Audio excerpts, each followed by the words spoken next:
warahmatullahi wabarakatuh, teman-teman. Sekarang kita akan mempelajari tentang surat pribadi dan surat dinas. Nah, sebelumnya kita sudah membahas nih mengenai surat pribadi dan surat dinas. Masih ingat kan? Nah, surat pribadi dan surat dinas ini sangatlah berbeda. Kita sudah mempelajari tentang isinya, kemudian kesimpulan dari isinya. Nah, berikutnya kita akan mempelajari lebih dalam lagi nih mengenai unsur dan kebahasaannya. Oke, langsung saja kita akan mempelajari yang pertama, yaitu surat pribadi. Nah, kita mengulas kembali nih materi sebelumnya mengenai isi surat pribadi. Nah, surat pribadi itu apa sih? Masih ingat kan? Jadi surat pribadi itu jenis tulisan yang berisi keperluan pribadi antara satu orang dengan orang lain. Nah, isinya itu bisa menanyakan kabar, keperluan pribadi, dan tujuan komunikasi pribadi lainnya. Baik, sekarang kita akan lanjut membahas tentang unsur dan kebahasaan. Unsur-unsur surat pribadi. Yang pertama yaitu alamat dan tanggal surat. Nah, seperti Malang 25 Juni 2020. Yang kedua, salam pembuka. Biasanya isinya seperti salam kangen, salam hormat, bisa juga assalamualaikum. Yang ketiga, baru isi suratnya. Bisa berkaitan dengan masalah pribadi atau tujuan komunikasi pribadi lainnya. Dalam isi surat ini terdapat kalimat pembuka paragraf pertama loh, yang berisikan halo, apa kabar, seperti itu. Yang keempat, langsung nih penutup surat. Nah, contohnya sekian dulu dari saya, kemudian salam akhir. Selanjutnya nama dan tanda tangannya.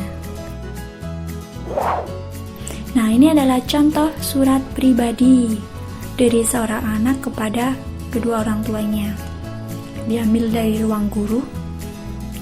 Terdapat unsur-unsurnya juga. Kita lihat. Yang pertama, tempat dan tanggal penulisan surat yang berada di atas sendiri, Jakarta 09 September 2016. Yang kedua, tujuan surat untuk orang tuaku tercinta di Yogyakarta. Yang ketiga, salam pembuka, assalamualaikum. Nah, selanjutnya isi surat. Dalam isi surat terdapat juga penutup surat, seperti sekian dulu surat dari Ananda. Ananda tunggu balasan surat dari Bapak dan Ibu. Itu masuk dalam isi surat juga. Kemudian salam penutup, wassalamualaikum warahmatullahi wabarakatuh. Dan identitas pengirim surat yang berisikan juga salam akhir, yaitu salam rindu beserta nama. Selanjutnya kita akan mempelajari tentang kebahasaan surat pribadi yang dibagi menjadi dua, ciri penggunaan bahasa pada surat pribadi dan ragam bahasa pada surat pribadi. Nah, ciri penggunaan bahasa pada surat pribadi yang pertama, pilihan kata sapaan bersifat pribadi atau kata emosi dan ekspresif. Yang kedua, bahasa surat pribadi tidak formal, tetapi santun. Contohnya seperti surat dari anak kepada orang tua tadi ya. Yang ketiga, pilihan ragam bahasa tergantung siapa penerima surat. Selanjutnya, menggunakan sapaan. Ini seperti bercakap sehari-hari ya. Selanjutnya, menggunakan kata ganti orang pertama untuk pengirim dan kata ganti orang kedua untuk penerima.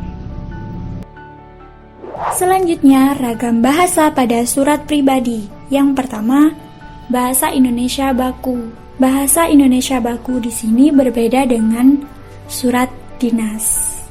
Nah, yang dimaksud baku di sini bukan berarti resmi ya.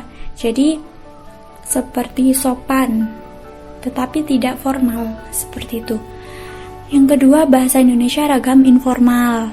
Ini biasa digunakan seperti adik kepada kakaknya, bisa juga dengan saudaranya, seperti itu. Nah, selanjutnya yang ketiga, ragam bahasa khusus atau bahasa gaul. Ini biasanya digunakan kepada teman sebayanya. Selanjutnya, kita akan membahas tentang surat dinas. Surat dinas adalah surat yang ditulis dalam situasi formal dan untuk kepentingan formal. Kita akan mempelajari tentang unsur-unsur surat dinas. Yang pertama, kepala surat. Ini biasanya diisi dengan nama lembaga. Yang kedua, nomor, tanggal, jumlah, lampiran, dan perihal.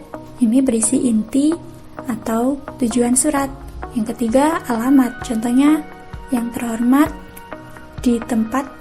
Ini biasanya diisi kota. Yang keempat, salam pembuka. Seperti dengan hormat. Kemudian isi surat. Isi surat berkaitan dengan tujuan yang ingin disampaikan. Selanjutnya, penutup surat. Biasanya berisi tentang terima kasih atas perhatian dan izin Bapak dan Ibu, seperti itu. Selanjutnya, identitas pengirim. Terdapat nama dan tanda tangan pengirim. Dan yang terakhir, salam penutup. Biasanya diikuti dengan mengetahui orang yang dapat memperkuat surat beserta tanda tangannya. Nah, ini adalah contoh surat resmi panitia kegiatan perkemahan Sabtu dan Minggu atau Persami. Pramuka SMP Mutiara Harapan 1 Tuban.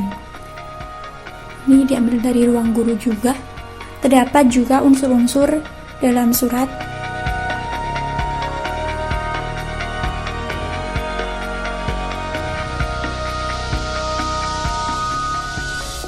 Nah, selanjutnya kita akan mempelajari tentang kebahasaan surat dinas. Nah, kebahasaan surat dinas ini ada dua. Yang pertama, pilihan kata sapaan bersifat formal, dan yang kedua, bahasa ragam baku. Nah, kita sudah mempelajari tentang unsur dan kebahasaan surat pribadi dan surat dinas. Pasti kita sudah mengerti kan tentang perbedaan surat pribadi dan surat dinas. Mari kita jabarkan lagi. Surat pribadi dan surat dinas.